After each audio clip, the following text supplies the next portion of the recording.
ছোট একটা চ্যাপ্টার ছিল আমাদের টাইমে যখন আমরা 7-8 পড়তাম, ওইটাও নাই। তো নিউ জেনারেশন কিন্তু নওয়াব সলিমুল্লাহ সম্বন্ধে কিছুই জানে না। আজকে অনেকের সম্বন্ধে ইতিহাস বইতে নাম লেখা আছে, গল্প লেখা আছে, কাহিনী লেখা আছে।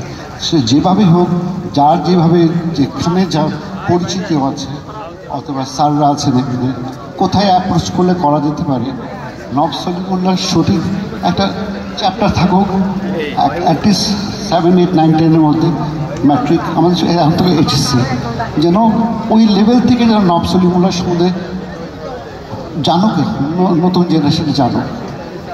মানে এটা আমাদের চিন্তাধারা, আমার নওয়াব পরিবার থেকে। এর আগে মামুনের সাথে আমার কথা হয়েছে, স্যার বলেছিলেন না, আমাদেরকে আশ্বাস দিয়েছিলেন আমাকে যে নওয়াব সলিমুল্লাহ নামে ঢাকা ইউনিভার্সিটির চেয়ার। তুমি আমাকে বলেছিলেন, স্যারকে আছেন আমি জানি না, তো স্যার বলছিলেন যে আমরা নওয়াব পরিবার থেকে কন্ট্রিবিউশন লাগে, একটা সাপোর্ট লাগে। তো আমরা নওয়াব পরিবার থেকে যারা আছি, আমরা যতটুকু সাপোর্ট করা দরকার সেক্ষেত্রে আমরা সাপোর্টটা দিব।